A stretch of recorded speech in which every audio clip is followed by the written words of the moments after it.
Hello student, good morning. Today I teach you about oxidation, reduction, oxidizing agent and reducing agent.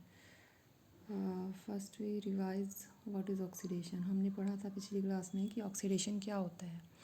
तो oxidation मैंने आपको बताया था substance loses electrons and gain oxygen और loses hydrogen. या तो वो इलेक्ट्रॉन्स को लूज़ कर रहा हो या ऑक्सीजन को गेन कर रहा हो या फिर वो हाइड्रोजन को लूज़ कर रहा हो. तीनों ही कंडीशन में हम क्या कहेंगे, उसको ऑक्सीडेशन हो रहा है. नेक्स्ट है रिडक्शन.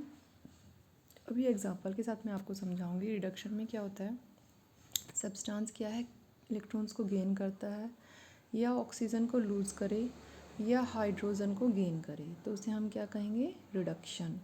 जो ऑक्सीडाइजिंग एजेंट है और रिड्यूसिंग एजेंट है, इसका जस्ट रिवर्स है.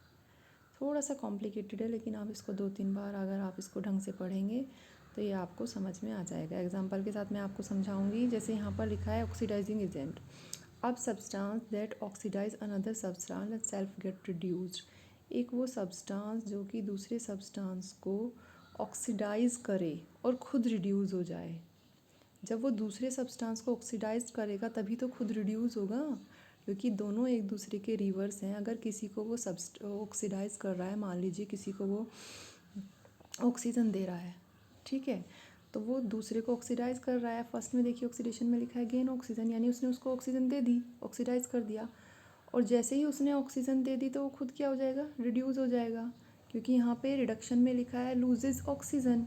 ठीक है, अपनी तरफ से उसने ऑक्सीजन लूज़ कर दी और दूसरे को उसने ऑक्सीजन दे दी. तो वो सब्सटेंस जो खुद ऑक्सीडाइज होकर दूसरे को रिड्यूस करे उसे हम ऑक्सीडाइजिंग एजेंट कहते हैं. Reducing agent same, a substance that reduce another substance, जो दूसरे सब्सटेंस को रिड्यूस करे और खुद ऑक्सीडाइज हो जाए. ठीक है, चलिए एग्जांपल देखते हैं. Fe plus CuSO4, FeSO4 plus Cu. इसमें हम देखते हैं किस तरह से ऑक्सीडेशन रिडक्शन हो रहा है. यहाँ पर देखिए Fe जो है उसने क्या करा, 2 इलेक्ट्रॉन्स अपने लूज़ करे, उस पर Fe+2 चार्ज आ गया. जब हम इलेक्ट्रॉन्स लूज़ करते हैं तो हमारे +2 चार्ज आता है, अगर हम गेन करते हैं तो माइनस. तो जब इलेक्ट्रॉन उसने लूज़ करे तो वहाँ पे क्या हुआ, लूजेस इलेक्ट्रॉन. ऑक्सीडेशन की डेफिनेशन करिए, ठीक है, यानी कि ऑक्सीडेशन हुआ. जब वहाँ पे ऑक्सीडेशन हुआ तो उसने दूसरे को ऑक्सीडाइज करा ना, तो Fe क्या हो गया, रिड्यूसिंग एजेंट हो गया. ठीक है, सेम कॉपर ने क्या किया, गेन इलेक्ट्रॉन. अब गेन इलेक्ट्रॉन क्या होता है, रिडक्शन होता है, यानी कि यहाँ पे रिडक्शन हुआ. लेकिन जो कॉपर है उसने दूसरे को रिड्यूस किया तो वो खुद क्या बन गया, oxidising agent. Okay, next example देखिए, बहुत इंपॉर्टेंट एग्जांपल है, एग्जाम्स में भी पूछा जाता है. इसमें पूछ लिया जाता है कि ZNO, इसमें ऑक्सीडेशन रिडक्शन बताइए कहाँ पर हो रहा है, और ऑक्सीडाइजिंग एजेंट और रिड्यूसिंग एजेंट कौन सा है ये बताइए. तो ZNO reduce to Zn reduction. ZNO oxygen इसमें से हटा, Zn बना तो क्या हुआ, रिडक्शन हुआ. Copper oxidise to CO, copper के साथ ऑक्सीजन ऐड हुआ तो क्या हुआ, ऑक्सीडेशन हुआ. अब इसका जस्ट उल्टा, ZNO हो गया ऑक्सीडाइजिंग एजेंट. क्यों, क्योंकि वो दूसरे को रिड्यूस करके, Zn को उसने रिड्यूस किया और खुद ऑक्सीडाइज हुआ, इसलिए वो ऑक्सीडाइजिंग एजेंट हुआ. सेम CO क्या हुआ, CO ने ऑक्सीडाइज्ड होके रिड्यूस करा, ठीक है, इसलिए वो रिड्यूसिंग एजेंट हुआ. चलिए इसको हम डिटेल में भी लेंगे कभी. नेक्स्ट है एंडोथर्मिक और एक्सोथर्मिक रिएक्शन. ये मैंने आपको ऊपर भी बताया था. Exothermic reaction, heat is evolve during, जिस रिएक्शन में हीट निकलती है उसे हम एक्सो वर्ड से ही आपको समझ में आ रहा होगा, इवोल्यूशन ऑफ हीट.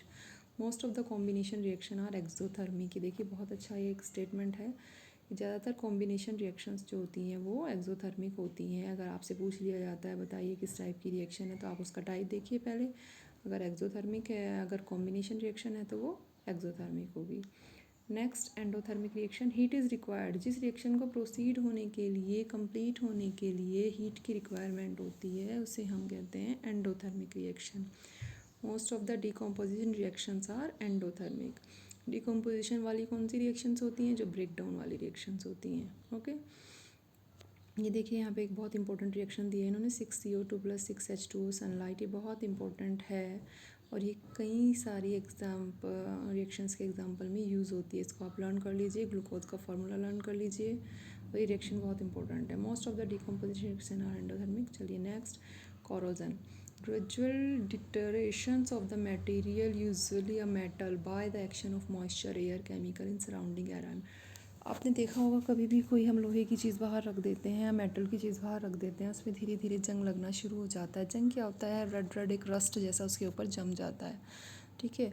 तो धीरे धीरे धीरे वो मटेरियल जो है पूरा का पूरा ख़त्म होने लगता है, गल जाता है, सड़ जाता है. तो इसको हम पूरे प्रोसेस को कोरोजन कहते हैं. केमिकल रिएक्शन अगर हम इसकी देखें, रस्टिंग है इसका chemically name.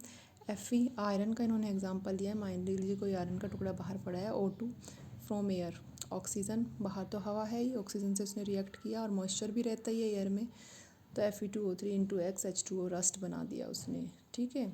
Corrosion of copper का रिएक्शन देखिए यहाँ पर. कॉपर में कैसे कोरोजन होता है? वाटर प्लस CO2 एयर से रहता है, CuCO3 into CuOH2 green colour का ये कॉपर का कोरोजन होता है. ये अब बहुत इंपॉर्टेंट रिएक्शन है, तीनों इनको आप अच्छे से याद कर लीजिएगा. Ag क्या करता है? H2S लेता है एयर से. ये रिएक्शन ये बहुत बार कंपटीशन में पूछा जाता है कि सिल्वर जो है एयर से किस चीज़ के साथ रिएक्ट करके ब्लैक रस्ट बनाता है. ठीक है. Ag2S तो किसके साथ? H2S के साथ एयर से. कॉपर किसके साथ? H2 और CO2 के साथ. और आयरन ऑक्सीजन और H2O के साथ. ओके. एक एक डिफरेंस है. देखिए, आयरन ऑक्सीजन के साथ, कॉपर CO2 के साथ और Ag H2S के साथ. Ag2S ब्लैक वो बनाता है और हाइड्रोजन इसमें निकलती है. नेक्स्ट है rancidity. It refers to the oxygen to fat oil food kept in a long time. अगर हम किसी भी ऑयल फूड को बहुत लंबे समय तक रखते हैं, इट गिव्स फ्यूल्स स्मेल, ये देने लगता है, बैड स्मेल, ख़राब होने लगता है, तो उसको हम सड़ा हुआ रेंसिड फूड कहते हैं. Rancid food cause stomach infection, consumption, preventions, use of air tight container जिसमें हवा ना जा सके, जिससे कि फूड का जो ऑयल या फैट है वो एयर से रिएक्ट ना कर सके. पैकेजिंग विद नाइट्रोजन क्या करती है? न्यूट्रलाइज कर देती है सब चीज़ों को. रेफ्रिजरेशन, फ्रिज में रखिए, ठंडे उसमें रखिए. एंड एडिशन ऑफ एंटीऑक्सीडेंट और प्रिजर्वेटिव्स. एंटीऑक्सीडेंट्स जहाँ ऑक्सीडेशन ना हो. देखिए, कोई भी चीज़ ख़राब होती है, खाना वाना, उसमें ऑक्सीडेशन का प्रोसेस होता है, तभी वो ख़राब होती है. तो इसलिए हम फूड वगैरह में एंटीऑक्सीडेंट्स का यूज़ करते हैं. चलिए स्टूडेंट, आज के लिए इतना ही. नेक्स्ट क्लास में फिर आगे पढ़ेंगे.